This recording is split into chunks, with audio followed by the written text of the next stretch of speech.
Hola, buenos días. Mi nombre es María Begoña Redondo y estoy presentando mi diplomado como alternativa de trabajo de grado en Psicología Criminal con el título Protocolo de Evaluación para la comprensión de la conducta antisocial en sujeto privado de libertad, donde veremos la siguiente agenda. Descripción del contexto, fase diagnóstico, protocolo de evaluación y la factibilidad de ese protocolo de evaluación. Pero antes que todo hay que ver qué es una conducta. Y la conducta es lo que lleva el sujeto como miembro de una sociedad para poder encajar y llevarse bien con las demás personas.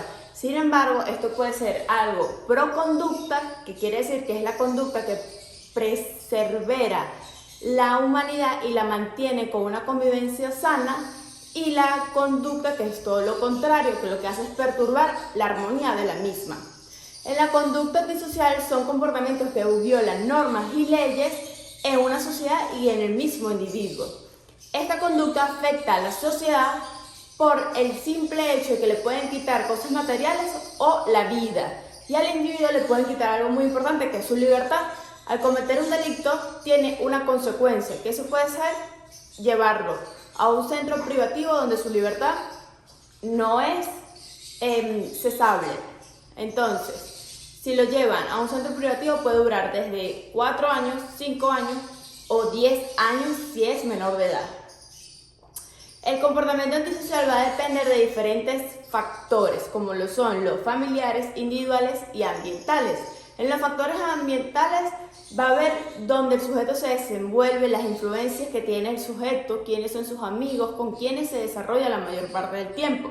En los familiares es la conducta del sujeto con la familia, qué crianza le dio la familia, si fueron unos padres autoritarios o unos padres muy permisivos, si el sujeto se crió con los abuelos o con los tíos o con los padres. Todo esto va a influir. Y en los factores individuales va a entrar la parte biológica, como es el temperamento o la personalidad. Esto va a influir en la conducta antisocial. Igualmente, para una conducta sea antisocial hay que evaluar la sociedad. ¿Por qué? Porque en Arabia Saudí que una mujer salga vestida libremente se considera una conducta antisocial, que en nuestros países no lo es. En Nigeria, Afganistán e Irán, una conducta homosexual, que una persona sea homosexual, está condenado a muerte. Es decir, que es una conducta antisocial en esos países. Y en otros países es completamente normal. Por eso hay que tener en cuenta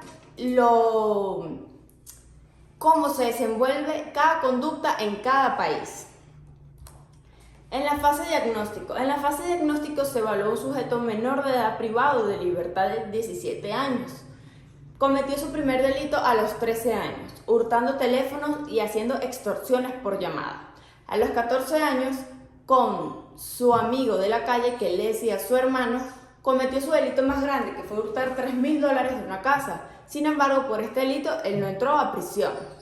A los 17 años, por venganza, él realiza un homicidio, por lo que con este delito es que él entra a prisión y le dieron 6 años y medio. Hay que tener en cuenta que este sujeto se crió con los abuelos. Cuando tenía 4 años, la mamá se fue a Colombia y lo volvió a ver cuando tenía 15 años. Y al sujeto no le gustaba estar con el papá, porque decía que el papá lo colocaba a hacer tareas y no le gustaba que saliera a la calle, cosa que a él le parecía aburrido estar en la casa, por lo que él decidió irse a vivir con los abuelos.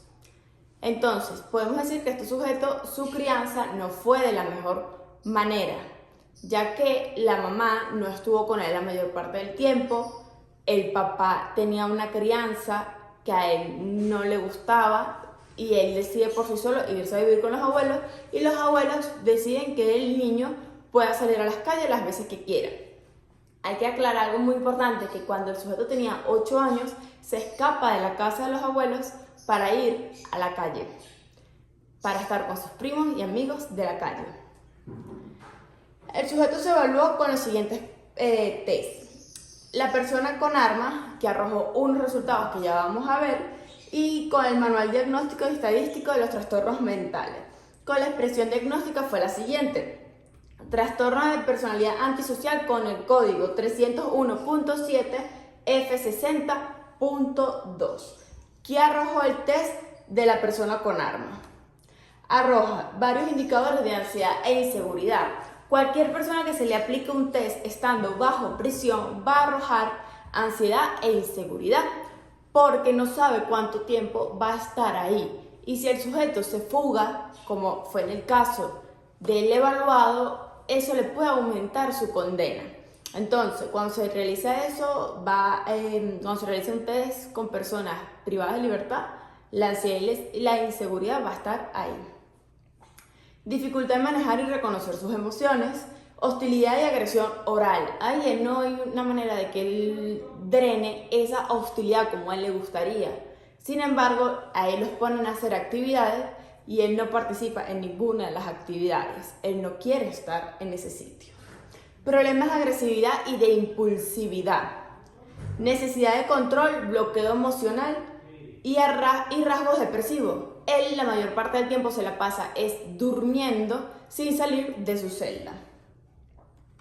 Se realizó un plan de acción, o mejor dicho, un protocolo de evaluación para que las personas que quieran conocer de la psicología criminal puedan seguir estos pasos que les va a ayudar bastante.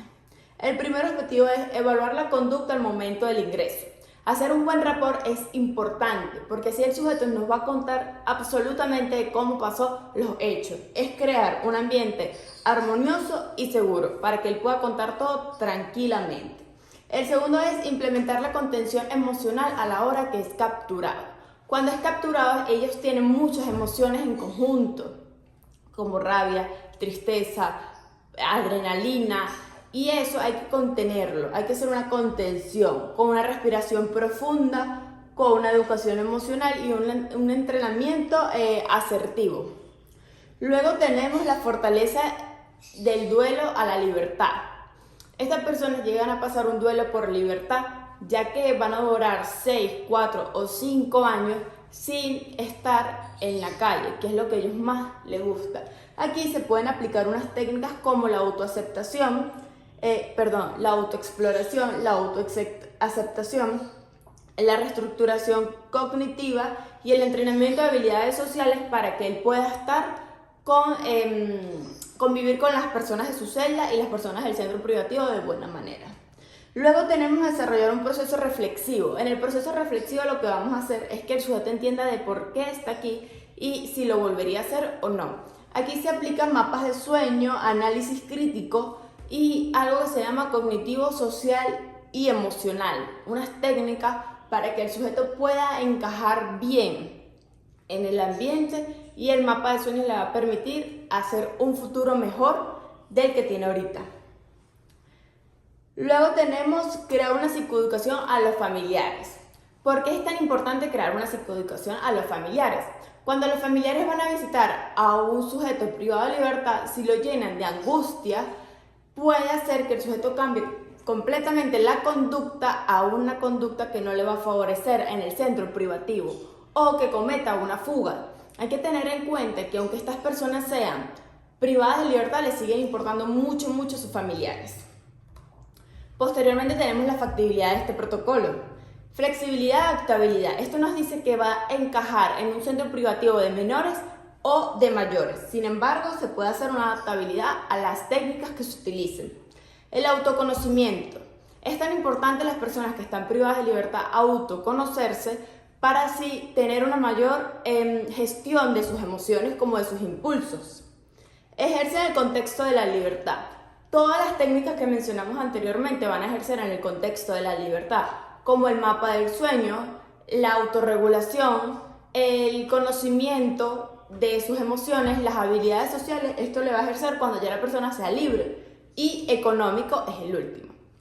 ¿Por qué económico? Hay que tener claro que los centros privativos, la mayor parte son públicos, por lo que es decir que no hay suficiente dinero para hacer un protocolo de evaluación costoso.